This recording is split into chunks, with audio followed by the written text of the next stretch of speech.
Bismillahirrahmanirrahim. Assalamualaikum warahmatullahi wabarakatuh. Alhamdulillah hamdan katsiran tayyiban mubarakan fih kama yuhibbu rabbuna wa yardah. Wa asyhadu an la ilaha illallah wahdahu la syarika lah wa asyhadu anna Muhammadan abduhu wa rasuluh. Allahumma salli wa sallim wa barik ala Muhammad wa ala alihi wa sahbihi wa man sara ala nahjihi wa tamassaka bi sunnati wa hadiyi ila yaumil qiyamah. Amma ba'd. Ya ayyuhalladzina amanu ittaqullaha haqqa tuqatih wa la tamutunna illa wa antum muslimun. Ya ayyuhalladzina amanu ittaqullaha wa qulu qawlan sadida yuslih lakum a'malakum wa yaghfir lakum dhunubakum wa man yuti'illaha wa rasulahu faqad faza fawzan 'azima. Wa qala alaihi salatu wassalam ittaqillaha haitsuma kunta wa atbi'is sayyi'atal hasanata tamhuha wa khaliqin nasa bi khuluqin hasan. Ma'asyiral muslimin rahimani wa rahimakumullah jami'an. Alhamdulillahi rabbil alamin. Segala puji bagi Allah subhanahu wa ta'ala yang dengan kenikmatan-kenikmatan yang diberikan kepada kita semuanya, kita bisa menjalankan serangkaian kewajiban, serangkaian ketaatan, serangkaian ibadah kepada Allah Subhanahu wa taala. Tidak bisa dipungkiri bahwasanya semua yang bisa kita lakukan, baik berupa aktivitas di dunia maupun yang bermuatan akhirat, itu semata karena pertolongan Allah Subhanahu wa taala, semata karena nikmat, karena anugerah dan kasih sayang Allah Subhanahu wa taala kepada kita semuanya. Tanpa pertolongan, tanpa bantuan dari Allah Subhanahu wa taala, niscaya kita tidak akan bisa melakukan apapun yang kita inginkan. Oleh karena itu, masyarul muslimin, tak henti-hentinya marilah kita senantiasa bersyukur kepada Allah Subhanahu wa taala dengan syukur yang sebenarnya. Syukur secara zahir dan juga syukur secara batin.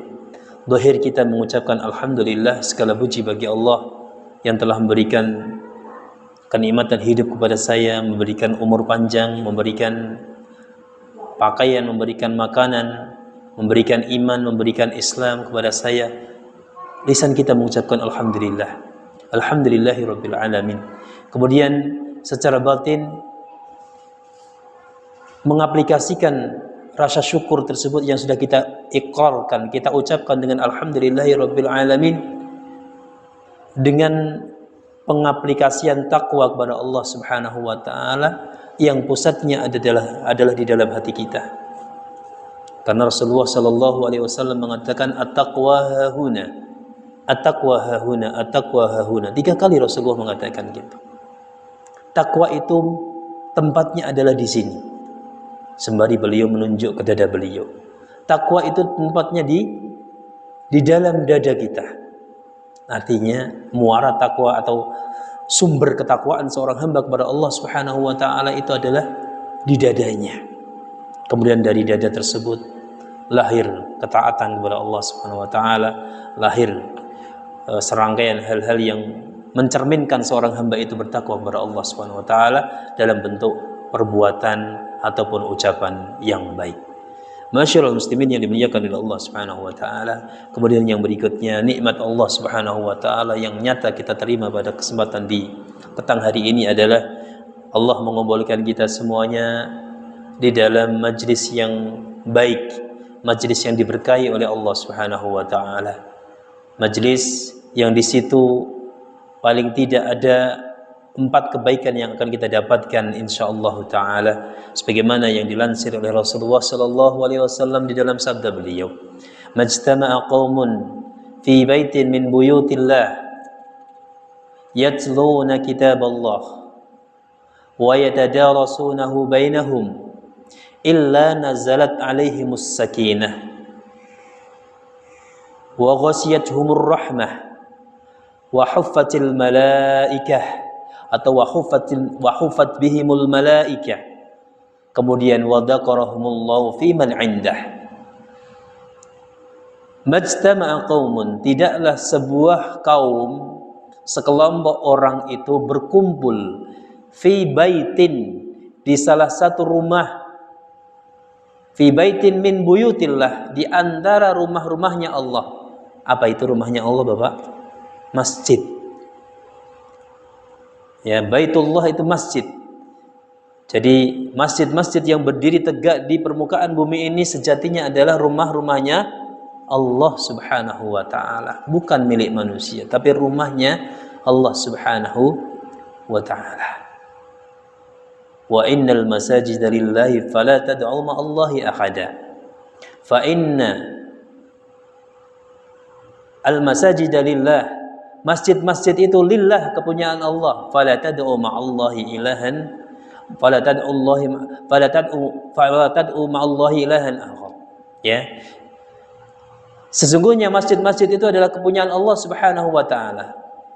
Maka janganlah di masjid-masjid Allah, di rumah-rumahnya Allah yang dimiliki oleh Allah itu, kalian menyembah selain Allah Subhanahu wa ta'ala.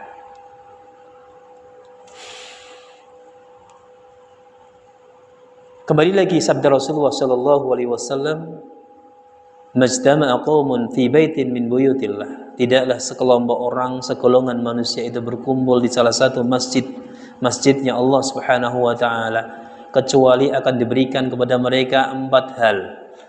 Ya, akan diberikan kenikmatan kepada orang yang berkumpul di masjidnya Allah ini 4 hal. Apa itu? Yang pertama, illa nazalat alaihimus sakinah. Akan diturunkan ketenangan kepada hamba-hamba Allah yang duduk bermajlis di masjidnya Allah Subhanahu wa ta'ala. Sakinah. Ya, makna sakinah di sini adalah kenyamanan, ketenteraman, kedamaian hati. Dan memang benar ketika seorang hamba kita duduk di masjidnya Allah dalam rangka untuk belajar ilmu agama, yang ada apa di hati? Terasa nyaman. Seakan kita lupa dengan aktivitas kita yang ada di luar, ya, di luar rumah. Seharian kita beraktivitas dunia, untuk dunia kita, bekerja misalkan, kemudian mengerjakan hal-hal yang lain yang berkaitan dengan dunia, seakan hilang ketika kita duduk di duduk di masjidnya Allah Subhanahu wa ta'ala dalam rangka untuk belajar ilmu agama. Nazalat alaihimus sakinah wa ghasyiyatuhumur rahmah. Kemudian Allah Subhanahu wa ta'ala akan memberikan atau menurunkan rahmat kasih sayangnya kepada para hamba yang duduk di masjid-masjidnya Allah Subhanahu wa ta'ala. Ditambahi kasih sayang Allah, diberikan rahmat naungan kasih sayang dari Allah Subhanahu wa ta'ala. Kemudian yang ketiga, wa huffat bihimul malaikah. Para malaikat akan ikut turun di masjid tersebut, ya, menaungi orang-orang yang berada di masjid dalam rangka untuk belajar ilmu agama. Ya. Kita tahu bahwasanya malaikat merupakan salah satu makhluk gaib, makhluk yang diciptakan oleh Allah Subhanahu wa ta'ala dengan tugas tertentu, dengan kewajiban tertentu. Malaikat ini jumlahnya sangat banyak. Ada malaikat yang diperintahkan khusus untuk bertasbih tiap hari kepada Allah Subhanahu wa ta'ala. Ada yang ditugaskan untuk tiap hari itu hanya sujud kepada Allah Subhanahu wa ta'ala. Ada yang ditugaskan oleh Allah Subhanahu wa ta'ala dengan tugas-tugas yang lainnya. Dan semua malaikat ini melaksanakan tugas yang diberikan oleh Allah Subhanahu wa ta'ala dengan baik dan benar. Tak ada penentangan sedikit pun dari malaikat ini. La ya'sunallaha ma amarahum wa yaf'aluna ma yu'marun. Ya, malaikat ini tidak pernah menyelisihi, memaksiati Allah Subhanahu wa ta'ala, dan mereka senantiasa mengerjakan apa yang diperintahkan oleh Allah Subhanahu wa ta'ala. Malaikat turun untuk menaungi orang-orang yang duduk bermajlis di masjid-masjidnya Allah Subhanahu wa ta'ala. Sehingga dalam sebuah hadis dikatakan ketika malaikat itu turun, ya, mereka ikut nimbrung di sini. Nimbrung mendengarkan qala Allah wa qala Rasulullah sallallahu alaihi wasallam. Mendengarkan apa yang difirmankan oleh Allah Subhanahu wa ta'ala dan disabdakan oleh Rasulullah sallallahu alaihi wasallam. Jadi jangan dikira kita sendirian, kan? Jangan dikira kita berada di masjid ini sendirian ketika kita bermajlis mendengarkan kajian, mendengarkan ta'lim. Di situ ada malaikat yang membersamai kita. Mereka memohonkan ampun kepada Allah Subhanahu wa ta'ala kepada kita. Mereka memohonkan ampunan kepada Allah Subhanahu wa taala kepada para hamba yang duduk dalam rangka untuk belajar ilmu agama. Ya. Sehingga dikabarkan oleh Rasulullah sallallahu alaihi wasallam ketika malaikat itu duduk, ya, ujung sayapnya sampai ke ujung langit dunia. Masya Allah. Terus kita gambarkan, mana mungkin kan gitu? Tidak mungkin kan gitu. Semuanya serba mungkin karena Allah Subhanahu wa taala menghendaki. Dan sekali lagi bahwasanya malaikat itu adalah makhluk yang gaib, yang kasat mata, yang kita tidak bisa melihatnya. Apa yang dikhabarkan oleh Rasulullah berkaitan dengan mereka, kita percaya. Ya, karena secara asal apa yang dikatakan oleh Rasulullah sallallahu alaihi wasallam itu harus kita percayai. Kemudian yang berikutnya, wa khuffat bihimul malaika, yang terakhir, wa dzakarahumullahu fi man indah.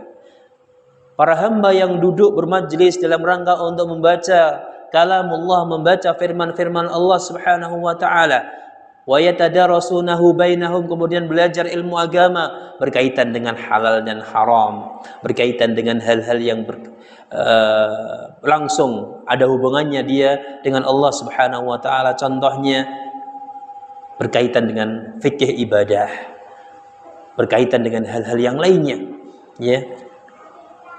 Maka yang terakhir Rasulullah mengatakan wa dzakarallahu fi man indah. Wa dzakarallahu fi man indah. Allah Subhanahu wa taala akan menyebutkan nama-nama yang ikut bermajlis tersebut di hadapan hamba-hamba di sekitar Allah Subhanahu wa taala. Yakni hamba-hamba, yakni dimaksud yang di sini adalah para malaikat yang berada di sekitar Allah Subhanahu wa taala. Allah akan menyebut Mas, Danang, menyebut Pak Haji dan seterusnya, disebut dengan panggilan yang sangat indah di hadapan para malaikat, menunjukkan kecintaan Allah Subhanahu wa taala kepada para hamba. Inilah 4 hal yang bisa kita dapatkan ketika kita bermajlis di majelis ta'lim, belajar ilmu agama. Kemudian juga sangat berbahagia sekali ketika kita mendengar sabda Rasulullah sallallahu alaihi wasallam yang lain, yang mana Rasulullah mengatakan, idza matal insanu inqata'a 'amaluhu illa min salasin. Ketika seorang manusia itu sudah meninggal dunia, maka semua amalnya terputus. Sudah tidak ada lagi harapan untuk beramal ketika seorang itu sudah meninggal dunia. Sudah putus. Yang tadinya rajin beribadah, sholat, puasa, sedekah, ketika dia sudah meninggal maka sudah terputus. Kemudian Rasulullah mengatakan illa min salas, mengecualikan dari 3 perkara. Kecuali 3 hal yang senantiasa perkara ini akan dia dapatkan meskipun dia meninggal dunia. Ya. Seakan Allah Subhanahu wa taala memberitahukan kepada kita, wahai keturunan Adam, kamu itu kalau sudah meninggal dunia semuanya sudah habis. Kamu tidak berhak lagi mendapatkan apapun. Namun di sana ada 3 hal yang bisa kamu dapatkan kalau kamu bisa mengerjakannya. Apa itu? Shadaqatin jariyatin. Yang pertama, sedekah jariyah. Pahalanya akan terus mengalir sampai kita meninggal dunia, sampai kita berada di dalam kubur kita tetap mendapatkan pahala. Contohnya apa? Membangun masjid. Kita ikut menyokong, menjadi donatur pembangunan masjid. Sepanjang masjid itu digunakan untuk kebaikan, untuk sholat, untuk ibadah kepada Allah Subhanahu wa taala, kita yang membantu di situ akan mendapatkan bagian pahala, dan itu disebut dengan jariyah. Pahala jariyah. Kemudian memberi buku-buku agama dibagikan kepada orang lain, dan orang lain mendapatkan dengan sebab buku tersebut mendapatkan hidayah, melakukan amal sesuai dengan buku tersebut, maka kita mendapatkan bagian dari jariyah. Ya. Kemudian membeli lahan, ya. Membeli lahan, membangun lahan untuk TPA misalkan, untuk tempat pendidikan Al-Quran misalkan, itu merupakan bentuk daripada amal jariyah. Dan hal-hal yang lain, ya, membeli sumur untuk kebutuhan kaum muslimin dan seterusnya, itu termasuk Jariah yang pahalanya terus mengalir. Ketika seorang hamba itu sudah terputus amalannya, maka dengan amalan jariah tersebut dia berhak untuk mendapatkan terus, istilahnya dia mendapatkan royalti, ya, bagian yang tidak pernah terputus, bagian keuntungan yang tidak pernah terputus, ya, royalti dari jariah, sedekah jariah. Kemudian yang kedua, au ilmin yuntafa'u bihi, ya, pahala yang terus akan mengalir sampai pemiliknya wafat itu adalah ketika dia memiliki ilmu, kemudian ilmu tersebut bermanfaat untuk orang lain. Contoh, panjenengan jadi guru TPA misalkan, mengajari anak membaca dari A, Bata, kemudian mengajari Al-Fatihah, mengajari surat-surat pendek, kemudian sampai mereka bisa membaca Al-Quran.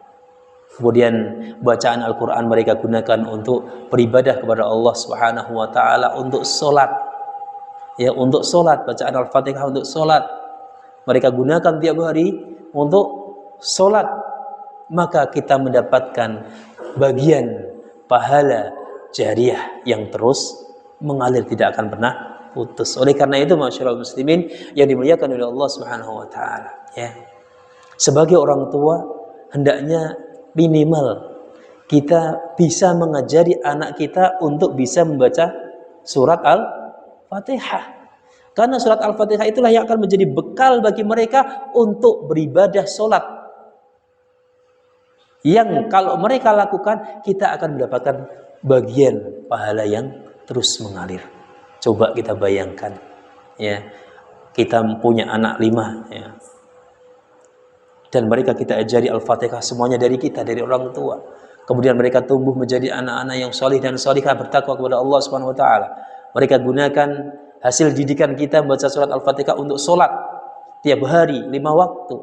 Berapa banyak pahala yang akan kita dapatkan? 1 kali 5, ya, 5 anak maksudnya.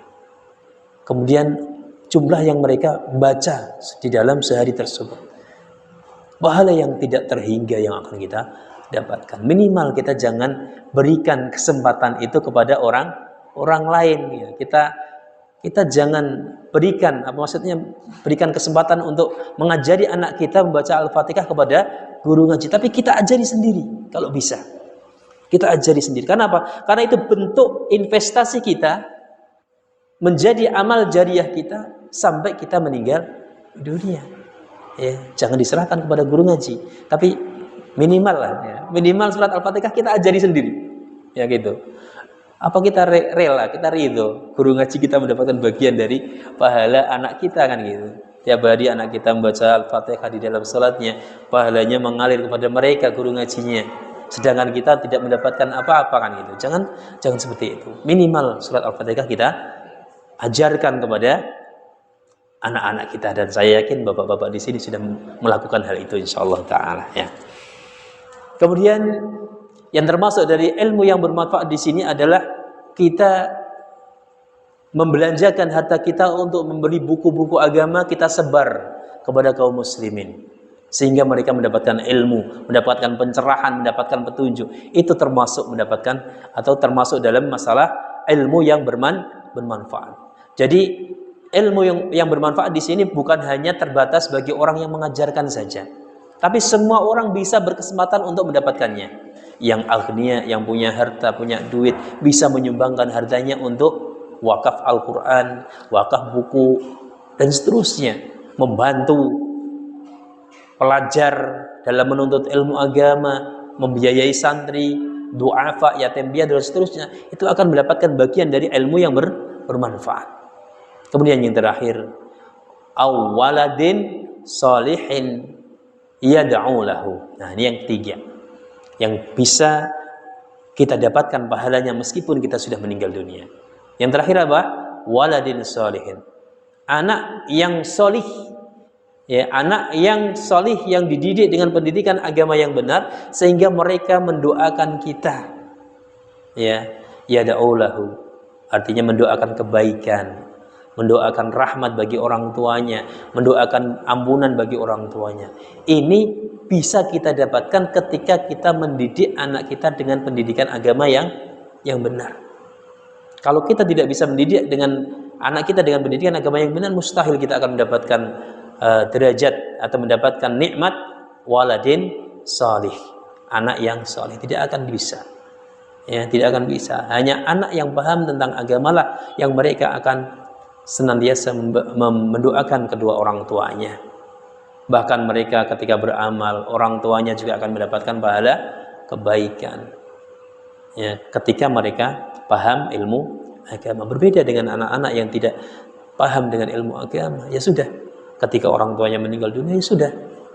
Mereka tidak berkirim doa, tidak mendoakan orang tuanya, tidak melakukan kebaikan-kebaikan untuk orang tuanya dan seterusnya, tidak. Yang mereka pikirkan hanya bagaimana mengumpulkan dunia dengan usahanya sehingga mendapatkan bagian dunia yang banyak. Apalagi di era materialistis seperti ini, banyak orang yang terkesima dengan kemilau dunia sehingga mereka lupa dengan kampung akhiratnya yang menjadi tempat hakikinya, tempat tinggalnya yang sejati, yakni di akhirat. Masyaallah muslimin yang dimuliakan oleh Allah Subhanahu wa taala, dengan dua hadis ini semoga kita termotivasi, kita mendapatkan pencerahan dengan sabda Rasulullah sallallahu alaihi wasallam, terutama yang berkaitan dengan thalabul ilmi, berkaitan dengan menuntut ilmu agama, ini sangat penting. Meskipun mohon maaf ya, panjenengan kita semuanya sudah umurnya sudah udur kan gitu, sudah udur itu 40 ke atas, kecuali ini masih ada yang muda ini. Berapa Mas? Hah? 21, Masya Allah. 21 umur emas kan gitu, termasuk umur emas. Gunakan untuk belajar. Ya, belajar kebaikan. Fokus belajar ilmu agama, belajar ilmu-ilmu yang lainnya. Ya. Ketika kita sudah tua, kita akan menyesal kenapa dulu saya tidak belajar ilmu yang berkaitan dengan agama yang bisa mendekatkan saya kepada Allah Subhanahu wa taala. Bapak Ibu yang dimuliakan oleh Allah Subhanahu wa taala, ketika umur seorang hamba itu sudah mendekati tua, maka kecenderungan untuk beribadah mendekatkan diri kepada Allah Subhanahu wa taala itu semakin dekat. Percaya tidak percaya, jadinya nanti bisa menjumpai sendiri dengan pengalaman hidup. Ya. Ketika umur sudah mendekati, sudah 40 tahun ke atas, itu kecenderungan untuk ke akhirat itu lebih besar daripada kecenderungan untuk dunia, kan gitu. Makanya di Arab Saudi sana, ketika seorang itu sudah berumur 40 tahun, dia sudah mulai resign dari perkara-perkara dunia, sudah fokus untuk mengejar kehidupan akhirat. Kalau kita nggak seperti itu di sini, kan, semakin tua semakin menjadi, kan gitu, semakin haus akan dunia, kan gitu. Semoga kita terhindar daripada itu. Ya, kita mendapatkan motivasi yang baik dari apa yang disabdakan oleh Rasulullah Shallallahu Alaihi Wasallam tersebut. Masyaallah muslimin yang dimuliakan oleh Allah Subhanahu Wa Taala, kembali pada malam hari ini mukadimahnya panjang sekali ya, tapi nggak apa-apa, insya Allah semoga mendapatkan kebaikan ya, karena memang tujuan kita untuk duduk mujalasah seperti ini mendapatkan apa? Ingin mendapatkan kebaikan. Tidak hanya sebatas membaca buku saja, tapi banyak hal yang bisa kita dapatkan ketika kita bisa duduk bareng, bisa sharing kebaikan ya, saling memberikan nasihat. Dan seperti ini juga ketika saya memberikan motivasi kepada jenengan, itu utamanya itu saya juga termotivasi gitu loh. Ya, saya juga merasa termotivasi dengan apa yang saya ucapkan. Ya. Karena orang yang mengucapkan sesuatu itu pada hakikatnya dialah yang harus pertama kali melakukan. Jangan sampai orang yang mengucapkan sesuatu itu dia tidak melakukannya. Maka baik jenengan atau saya itu semuanya akan mendapatkan kebaikan dengan bermujalasah, duduk bareng di tempat ini insyaallah taala. Masyaallah muslimin yang dimuliakan oleh Allah Subhanahu wa taala, kembali kita lanjutkan ya. Pembahasan hadis yang kedua yang insyaallah pada malam hari ini kita selesaikan penjelasannya. Yang terakhir berkaitan dengan amaratus sa'ah, berkaitan dengan tanda-tanda hari kiamat. Baik. Dzakara sallallahu alaihi wasallam min alamatis sa'ati fi hadzal hadis alamataini. Ya, kita bacakan lagi. Rasulullah sallallahu alaihi wasallam bersabda ya, yang menunjukkan di situ ada tanda-tanda hari kiamat. Ya, ketika Rasulullah ditanya kapan terjadinya hari kiamat, maka beliau mengatakan mal mas'ulu anha bi'a'lama minas sa'il. Orang yang ditanya itu tidak lebih tahu daripada orang yang bertanya. Artinya Rasulullah dan malaikat Jibril yang bertanya itu juga sama-sama tidak tahu kapan terjadinya hari kiamat. Kemudian malaikat Jibril mengatakan atau bertanya, fa akhbirni an amaratiha. Kabarkan kepadaku wahai Muhammad tentang tanda-tanda hari kiamat. Kemudian beliau sallallahu alaihi wasallam bersabda, qala antalidal amatu rabbataha wa antaral khufatal uratal alata ri'a asya'i yatatawaluna fil bunyan. Di sini Rasulullah memberikan jawaban dengan dua tanda hari kiamat. Maksudnya di sini adalah tanda hari kiamat sughra yang kecil. Karena para ulama membagi tanda kiamat itu menjadi dua. Yang pertama tanda kiamat kecil, yang kedua tanda kiamat besar. Kemudian para ulama juga membagi tanda kiamat kecil itu menjadi tiga bagian. Yang pertama tanda kiamat yang sudah terjadi, kemudian tanda kiamat yang akan dan sedang terjadi, kemudian tanda kiamat kecil yang sedang terjadi dan yang akan terjadi yang terakhir. Ya, yang terakhir adalah tanda kiamat kecil yang akan terjadi. Nah, di sini Rasulullah Shallallahu Alaihi Wasallam memberikan jawaban dengan dua alamat, dua tanda kiamat kecil. Yang pertama, antalidal amatu rabbataha. Yang pertama, seorang budak wanita yang melahirkan tuannya. Tuannya itu menjadi anaknya laki-laki itu menjadi tuan daripada ibunya sendiri. Artinya seorang budak melahirkan seorang anak dan anaknya tumbuh sehingga dia menjadi tuannya. Bagaimana bisa? Nanti kita ada penjelasan di situ. Kemudian tanda yang kedua, wa andaral khufatal arata al-alata ri'a asya'i yatatawaluna fil bunyan. Ya. Kemudian tanda yang kedua, engkau melihat adanya orang-orang yang telanjang, tidak memakai sendal, artinya tidak memakai baju, tidak memakai sendal. Ini kiasan, kinayah dari seorang yang miskin, tidak punya apa-apa. Ya. Kalau pada zaman kita dulu waktu kecil, ya sekolah itu nyeker biasa kan gitu. Bukan menunjukkan miskin, tapi dulu ada sepatu, tapi mending sepatunya dicangklong di leher gini kan gitu. Ketika pulang sekolah, itu nyeker lah. Nah, ini digambarkan oleh Rasulullah Shallallahu Alaihi Wasallam, seseorang yang telanjang dada, tidak berpakaian, kemudian tidak memakai sendal, yatatawaluna fil bunyan, tetapi mereka bergaya seperti gayanya orang kaya dalam membangun rumah. Mereka berupaya untuk membangun rumah yang megah, meninggikan bangunan yang tidak diperlukan. Yatatawaluna fil bunyan. Ya. Beliau kemudian menjelaskan hal itu. Dua tanda hari kiamat yang kecil. Ya. Nah, di sini dijelaskan Rasulullah Shallallahu Alaihi Wasallam menyebutkan di antara tanda-tanda hari kiamat di dalam hadis ini dengan dua alamatain, dengan dua tanda. Yang pertama tadi, seorang budak wanita yang melahirkan tuannya. Maksudnya di sini adalah wal muradu bi rabbatiha sayyidatuha wa malikatuha walil ulama fi hadzal aqwalun minha. Nah, berdasarkan penjelasan para ulama, maksudnya seorang budak wanita melahirkan tuannya ini ada tiga penjelasan. Yang pertama, qila yaksurul uququ fil aulad. Penjelasan yang pertama maksudnya seorang budak wanita yang melahirkan tuannya itu maraknya atau banyaknya anak-anak yang berbuat durhaka kepada orang tua. Ya. Kemudian mereka bergaya seperti bosnya ibunya sendiri.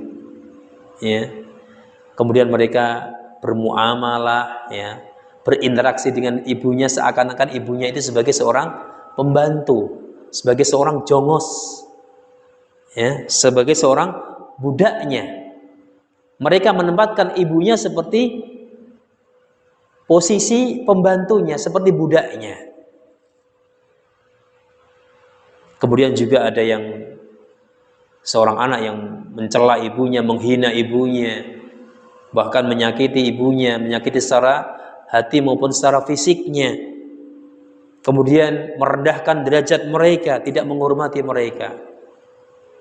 Ketika ibunya sudah lanjut usia ditaruh di panti jompo. Ini termasuk tidak menghormati posisi orang tua. Seharusnya mereka memuliakan orang tua yang sudah senja, dimuliakan. Harus lebih berbakti kepada orang tua. Tapi ini tidak. Dia lebih nyaman, lebih enjoy untuk menaruh orang tuanya di panti jompo. Ini termasuk perlakuan seperti memperlakukan seorang pembantu. Dan ini sudah terjadi belum? Sudah banyak terjadi. Artinya ini sudah pernah terjadi dan masih berlangsung seperti ini. Makanya kita sering mendapatkan kabar banyak anak-anak yang bahkan tega membunuh ibunya. Karena apa? Karena urusan dunia. Tega membunuh ibunya, tega menaik-bandingkan ibunya di meja hijau. Karena apa? Urusan uang, urusan dunia. Tidak memiliki penghormatan kepada ibunya lagi. Sebagaimana ini dijelaskan oleh Ibnu Hajar Al-Asqalani rahimahullah ta'ala. Jadi penjelasan yang pertama adalah banyaknya kedurhakaan seorang anak kepada ibunya, yang mana mereka memperlakukan ibunya sebagai seorang pembantu, diperlakukan sebagai seorang budak, disakiti dengan semau hati dia, dan seterusnya. Kemudian penjelasan yang kedua, makna dari seorang budak wanita yang melahirkan tuanya adalah sebagaimana yang dikatakan oleh Ibnu Rajab Al-Hambali rahimahullah ta'ala. Beliau mengatakan ini merupakan isyarat kepada penaklukan negara-negara non-muslim yang dilakukan oleh kaum muslimin. Artinya kaum muslimin berhasil menguasai atau menundukkan, menaklukkan negara-negara non-muslim. Sehingga dengan adanya penaklukan tersebut, banyak di antara wanita-wanita negara non-muslim yang ditawan oleh kaum muslimin waktu itu. Kemudian dijadikan apa? Budak. Dijadikan budak, kemudian karena pada waktu itu kan kalau namanya budak boleh diapain saja sama tuannya, termasuk dinikahi artinya. Ya, dia berhak apapun untuk melakukan kepada budak tersebut. Sampai akhirnya budak tersebut melahirkan anak-anak dari tuannya. Wataksuru auladuhunna. Fatakunul amatu raqiqatun lisayyidiha. Kemudian mereka melahirkan anak-anak laki-laki dari tuannya.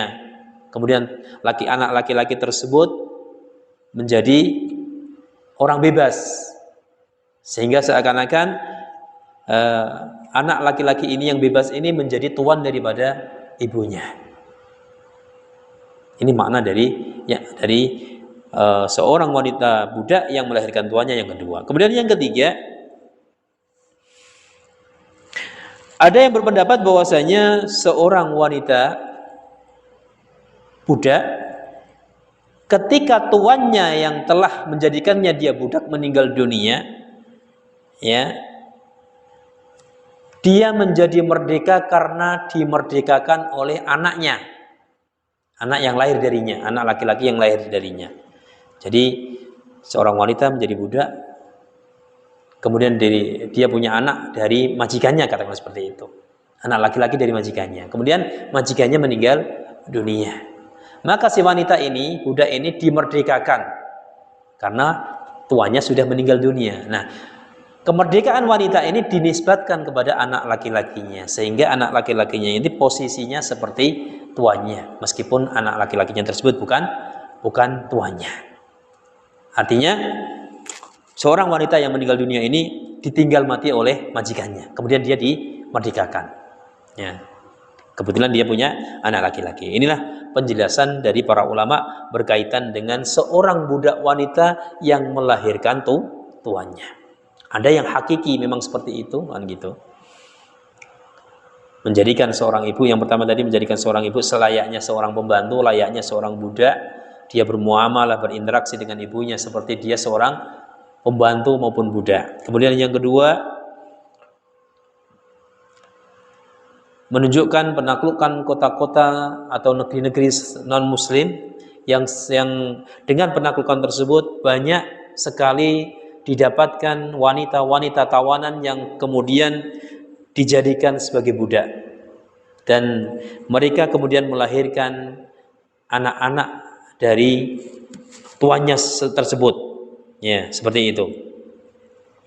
Kemudian yang ketiga, seorang budak yang ditinggal mati oleh tuannya dan dia memiliki anak laki-laki, kemudian dia dimerdekakan. Wallahu taala alam bisawab. Ya, ini seperti ini. Jadi ini merupakan bagian daripada tanda hari kiamat yang pertama yang dijelaskan oleh Rasulullah sallallahu alaihi wasallam. Yang kedua, wa antaral khufatal uratal alata ri'a sya'iyya tatawaluna fil bunyan. Ya. Al-khufah di sini kamu melihat seseorang yang khufah, la na'la fi qadamaihi, dia tidak memakai sendal, wal'ar, kemudian juga dia tidak memiliki baju, tidak memakai baju di badannya.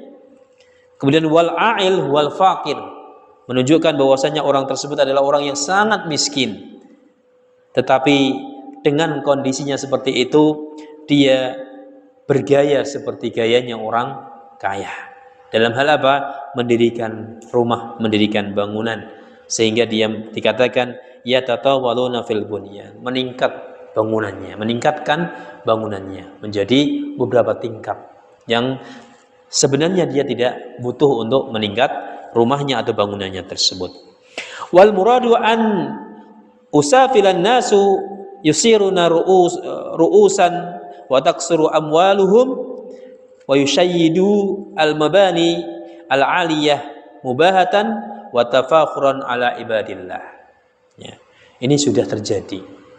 Banyak sekali orang yang sebenarnya dia tidak butuh untuk meninggikan rumah, tapi dalam rangka untuk apa? Dalam rangka untuk tafakhuran, berbangga diri. Oh, rumah saya sudah menterengkan, rumah saya mewah kan gitu. Padahal sebenarnya cukup dengan satu lantai saja, tapi dia digunakan uangnya untuk membuat rumahnya menjadi 5 lantai dan seterusnya, biar kelihatan mewah, biar kelihatan menterengkan gitu. Tafakhuran, dia berbangga kepada manusia yang lainnya. Al-Imam Al-Qurtubi menjelaskan wal maqsudu al-ikhbaru an tabaddulil hali bi ayyastawliya ahlul badiyah alal amri wa yatamallaku bilada bil qahri. Ya. Imam Al-Qurtubi menjelaskan maksud dari kita melihat adanya orang yang tidak pantas, sebenarnya tidak pantas untuk membangun rumah tingkat, itu isyarat, ya, isyarat kiasan dari pengkhabaran kepada kaum pedalaman dari suku pedalaman yang mereka datang ke kota-kota untuk melakukan kudeta kepada pemerintahan yang sah. Mereka punya kekuatan, akhirnya mereka bisa berkuasa. Nah, setelah mereka berkuasa, mereka gunakan kekayaan negara untuk membangun bangunan-bangunan yang megah, yang sebenarnya mereka tidak butuh itu. Yang mereka sebenarnya hanya untuk berbangga diri, untuk menjadikan apa? Mercusuar, biar dipuji oleh negara lain. Oh, negara itu memiliki bangunan yang sangat megah. Kira-kira sudah ada belum seperti itu? Ada banyak. Bahkan di Arab Saudi sudah kelihatan seperti itu. Bagaimana bangunan-bangunan ditingkatkan, ya, yang sebenarnya tidak perlu kan gitu. Tapi wallahu alam. Ini menjadi sunatullah, ketetapan Allah Subhanahu wa taala yang berlaku untuk para hambanya. Masyaallah muslimin yang dimuliakan oleh Allah Subhanahu wa taala, itu 2 tanda kiamat. Tanda kecil. Nah, di sana para ulama menjelaskan ada tanda-tanda yang lain yang mungkin akan kita sampaikan beberapa hal. Yang pertama mungkin yang ketiga ya. Berarti yang ketiga di antara tanda hari kiamat kecil adalah yang sudah terjadi ya. Yang sudah terjadi di antaranya adalah diutusnya Nabi Muhammad sallallahu alaihi wasallam ke muka bumi ini. Ini menjadi tanda kiamat sughra, kiamat yang kecil. Rasulullah sallallahu alaihi wasallam dalam sebuah hadis yang sahih yang diriwayatkan oleh Imam Bukhari mengatakan bu'istu ana was-sa'atu kahataini. Ya. Aku diutus oleh Allah Subhanahu wa taala ke dunia ini ya. Dengan hari kiamat seperti ini posisinya. Beliau merenggangkan kedua jari tengah ya dan telunjuknya. Menunjukkan apa? Kahataini. Wasa'atu kahataini, dan hari kiamat itu posisinya seperti ini. Beliau mengisyaratkan seperti itu. Hari kiamat itu posisinya sudah sangat dekat. Ibaratnya antara jari yang satu dengan jari yang sebelahnya. Ini menunjukkan bahwasanya ketika Rasulullah diutus saja sudah mendekati hari kiamat. Padahal Rasulullah diutus sudah berabad-abad tahun yang lalu kan gitu. Sudah lama sekali. Tapi beliau mengatakan bahwasanya tanda hari kiamat itu sudah dekat. Maksudnya adalah tanda hari kiamat kecil. Kemudian tanda kiamat yang lainnya yang disebutkan dalam hadis tersebut yang dua tadi sudah terjadinya perang Siffin.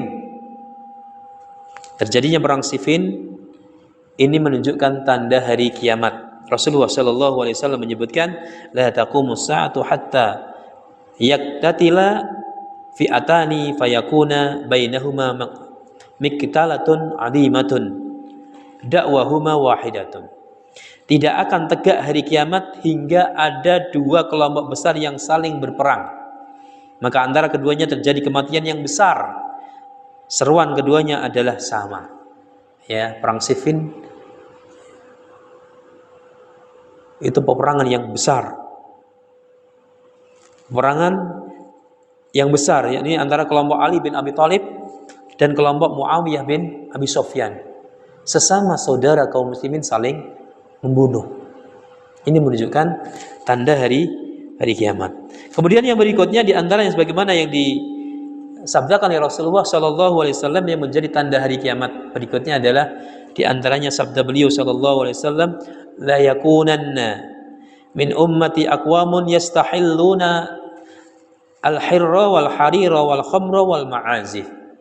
Di antara akan datang suatu kaum dari umatku yang menghalalkan zina, kemudian menghalalkan sutra dan juga menghalalkan khamr dan peralatan musik. Ya, peralatan musik dihalalkan oleh umat Muhammad sallallahu alaihi wa ala alihi wasallam. Ini di antara tanda-tanda hari kiamat yang sudah terjadi dan terus terjadi. Secara khusus Rasulullah Shallallahu Alaihi Wasallam ya menjelaskan tentang merebaknya zina. Ini sudah menunjukkan bahwasanya kiamat sudah dekat. Kemudian tanda-tanda yang sedang terjadi adalah kasratul jahli, merebaknya kebodohan di antara manusia. Maksudnya di sini manusia bodoh bukan bodoh dalam urusan apa? Dunia. Dalam urusan dunia mereka makin pintar kan gitu.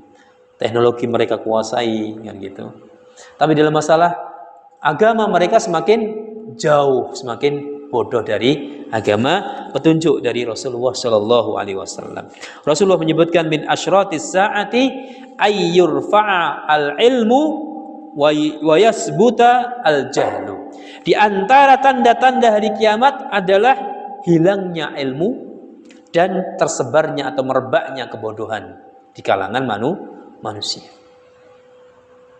Dan ini sudah terjadi. Banyak orang manusia yang berfatwa tentang masalah ilmu, tentang masalah agama, tapi tidak berdasarkan ilmu agama yang benar. Asal ngomong saja.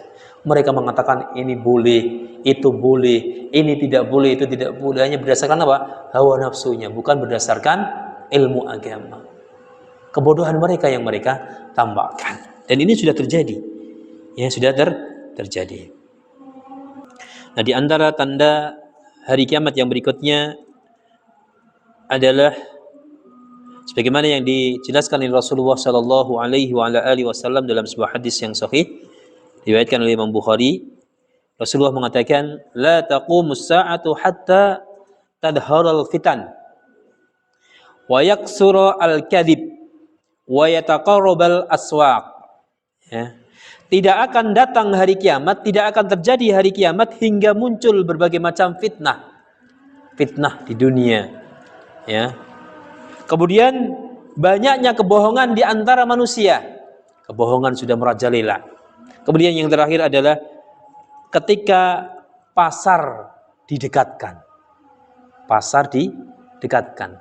Saya dulu waktu belum ada sosmed, ya, membaca hadis ini tidak bisa memahami maksudnya apa. Pasar kok didekatkan itu maksudnya apa kan gitu. Ketika sekarang sudah ada sosmed, sudah ada HP dan alat transportasi, baru sadar saya, baru bisa memaknai bahwasanya dengan kemajuan teknologi itu mendekatkan seorang hamba yang posisinya berjauhan.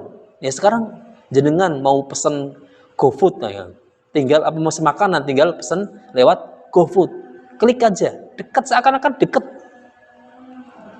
Mau beli apa-apa lewat Shopee, lewat marketplace dan seterusnya. Pasarnya didekatkan. Kita tidak perlu jauh-jauh untuk pergi ke tokonya, tapi tinggal apa yang di hadapan kita, tinggal klik aja. Itu diantara penjelasan pasar didekatkan.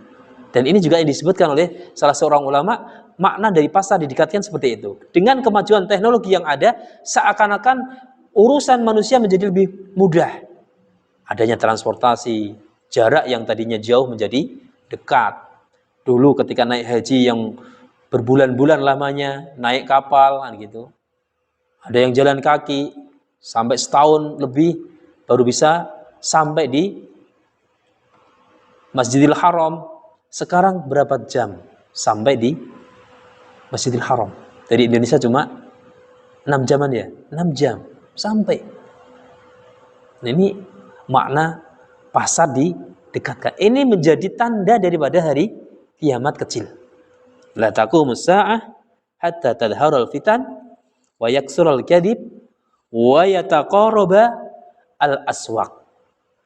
Hari kiamat tidak akan terjadi sampai terjadinya banyak fitnah pembunuhan, fitnah dunia dan seterusnya. Kemudian banyaknya kebohongan tersebar di dunia ini. Kemudian ketika pasar-pasar didekatkan. Ini sudah terjadi di era sekarang. Ya, bagaimana kita dipermudah dengan adanya teknologi, Masya Allah. Ya. Kemudian yang berikutnya, ya, termasuk dari tanda hari kiamat adalah maraknya pembunuhan. Terjadi banyaknya pembunuhan manusia. Rasulullah mengatakan, la taqumus sa'atu hatta yaksural harju. Qalu wa mal harju ya Rasulullah? Qala al-qatlu al-qatlu. Tidak akan datang hari kiamat, kata Rasulullah sallallahu alaihi wasallam, hingga banyak al-harj. Kemudian para sahabat bertanya, apa yang dimaksud dengan al-harju ya Rasulullah? Maka beliau mengatakan, al-harju itu maksudnya adalah adanya pembunuhan. Kita sudah menyaksikan bagaimana banyak pembunuhan terjadi di belahan dunia ini.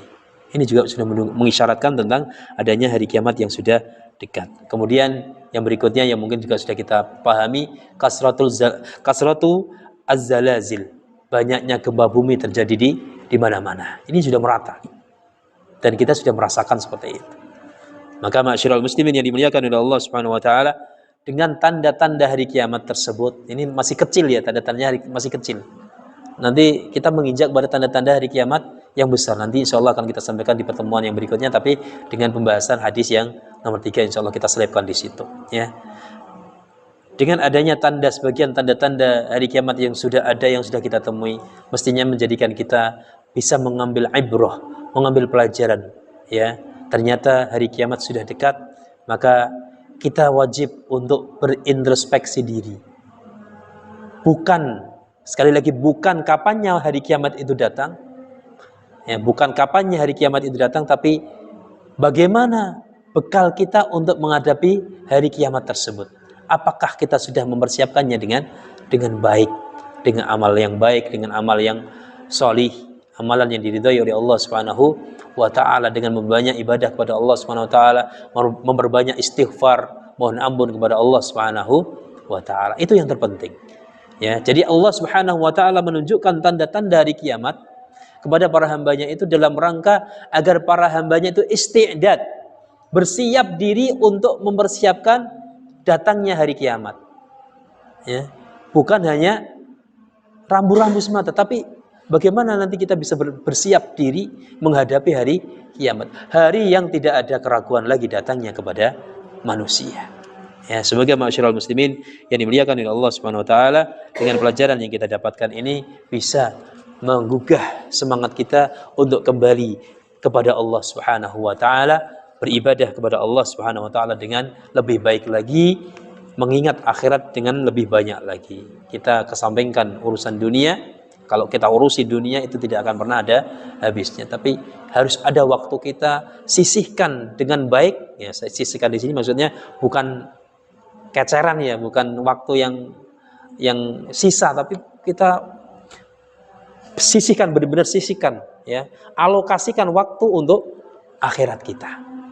Jangan kita menjadi orang-orang yang merugi ketika kita tidak bisa mengalokasikan waktu untuk akhirat dengan baik. Demikian yang bisa kita sampaikan. Semoga yang kita sampaikan ini bermanfaat dan kebenaran sebatang-datangnya dari Allah Subhanahu wa taala, dan apabila ada salahnya itu berasal dari kekurangan saya pribadi. Semoga Allah Subhanahu wa taala menjadikan kita semakin menjadi hamba-hamba yang beristiqomah di jalannya, semakin menjadi hamba-hamba yang mau segera kembali kepada Allah Subhanahu wa taala, kembali dari dosa-dosa, kembali dari khilaf, kembali untuk segera beribadah dengan baik kepada Allah Subhanahu wa taala. Mari pertemuan di malam hari ini kita tutup dengan doa kafaratul majlis. Subhanakallahumma wa bihamdika asyhadu an la ilaha illa anta astaghfiruka wa atubu ilaik. Assalamualaikum warahmatullahi wabarakatuh.